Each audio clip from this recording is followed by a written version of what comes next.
Thank you, Mr. Chair. I want to let my fellow Americans know something that might shock them. We all know that fentanyl is a scourge on our country. We all know that fentanyl is produced by the Mexican drug cartels. We all know that the precursor chemicals for fentanyl come from Chinese companies.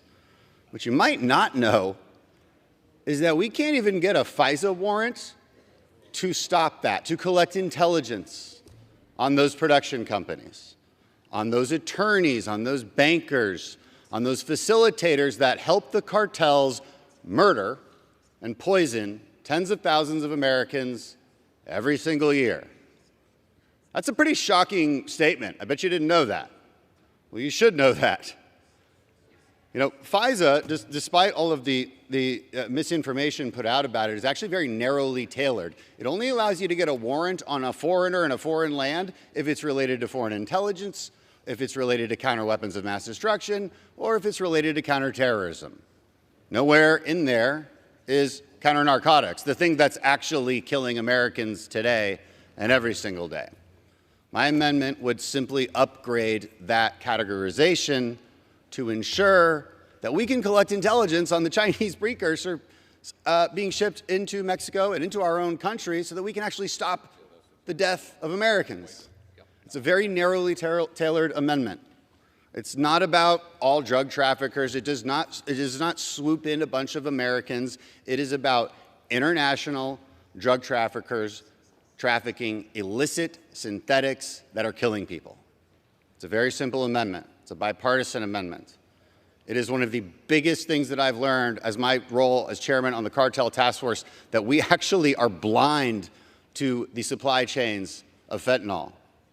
To be against this amendment is to say we should give the cartels and China more Fourth Amendment rights and more First Amendment rights than we have. That's what it would mean in practice. And I hope that anyone who votes against this amendment, I hope you stop talking about the cartels being a problem. Because if we're not even allowed to collect intelligence on the cartels, then what are we doing? What are we doing? At this point, I would like to yield 2 minutes to my friend, Representative Houlihan. Gentlewoman is recognized for 2 minutes. Thank you, Representative Crenshaw, and thank you, Mr. Speaker. Mr. Speaker, today I also rise in support of this important amendment that will help our intelligence community, strengthen our southern border, and will save American lives. This amendment will fully enlist our country's intelligence agencies in the fight against foreign drug traffickers. Foreign-made fentanyl is killing tens of thousands of Americans every year, and so it is, of course, critical that we start treating this danger as the very serious national threat that it is. So my legislation, which is called the Enhancing Intelligence Collection on Foreign Drug Traffickers Act, is now the bipartisan amendment that is led by myself and Mr. Crenshaw, and this would allow our intelligence community to counter drug cartels as they attempt to bring deadly fentanyl to our shores.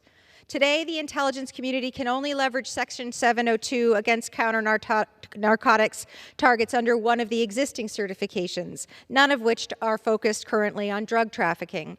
So this amendment would close that gap without expanding domestic law enforcement's abilities to police drug dealers in order to keep fentanyl from ever reaching the United States. So I urge my colleagues to pass this legislation, to pass the counter-narcotics amendment led by myself and Mr. Crenshaw, and to reject any amendment that would put our national security at risk. Thank you, and I yield. Gentlelady yields back. Gentleman from Texas.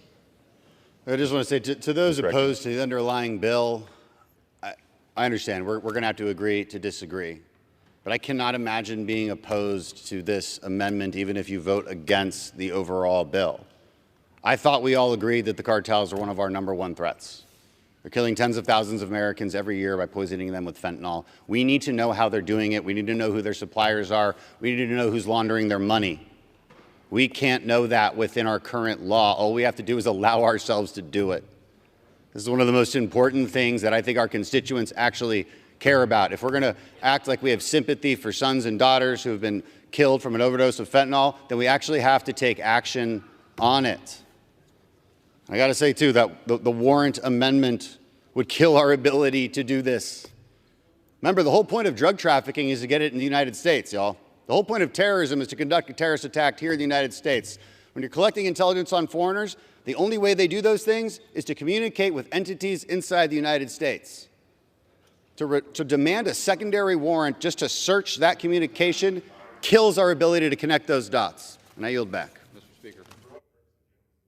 I seek recognition. I rise to claim time in opposition to the amendment. The gentleman is recognized for 5 minutes. The Crenshaw Amendment would expand FISA's definition of foreign intelligence to encompass international drug crimes.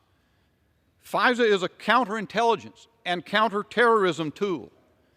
Its limitation to that purpose and the clear distinction between foreign intelligence and crime are essential to preserving fundamental liberties of Americans under our constitutional system. It is the essential design of the law. Spying abroad, criminal justice at home. Simply redefining foreign intelligence to include ordinary crime eviscerates the entire distinction on which the design of the FISA law rests. And the Intelligence Committee proponents of this amendment fail even to explain to us why this blurred definition is needed. They assert it, but they don't explain it. After all, the DNI's FISA Section 702 fact sheet lists the government's use of Section 702 to learn about our adversaries' plans to smuggle fentanyl into the United States as the #1 successful use of existing Section 702. If Section 702 already allows us to go after fentanyl, why do we need to change and blur the critical definition of foreign intelligence? What is the purpose of doing so? What comes next? I reserve the balance of my time. The gentleman has the only time remaining. To the gentleman from Texas, Mr. Roy. The gentleman from Texas is recognized for 1 minute. I thank the gentleman from North Carolina, and I would just note that I certainly appreciate the intent of my friend and colleague from Texas. Obviously, we want to go after cartels. We want to make sure we can stop the flow of fentanyl into our communities that are killing and ravaging Texans and Americans across our country. The problem here is it's unnecessary. They can go certify right now. They can go right now and go certify a whole other class. You don't need this law to do that. That's the important part. You don't need this amendment, and you don't need to risk expanding it. But here's my real problem. Just today, we have information where we had a terrorist on an Afghan watch list who was released into San Antonio, Texas. ICE just walked away from it, and now we have somebody on the terrorist watch list sitting in San Antonio, Texas. So I'm supposed to say I want to grant more power to the intelligence community, more power to the government that is releasing terrorists as we speak onto the streets of Texas. It defies any kind of logic. They have the tools to do what they need to go after fentanyl without expanding FISA, which is being abused against Americans. And by the way, you need the warrant requirement in order to protect against expansion of FISA. I yield back. Once time has expired, gentleman from North Carolina is recognized. Everyone agrees that the fentanyl crisis is a terrible and serious public health and crime issue. But a mass, warrantless surveillance tool created by word games is not the answer. It's dangerous. Indeed, the willingness and desire of some to create exactly that points back to the reasons that Congress must impose a warrant requirement to deter the abuse of the Section 702 Foreign Intelligence Database collected to surveil foreigners abroad to permit backdoor searches against Americans.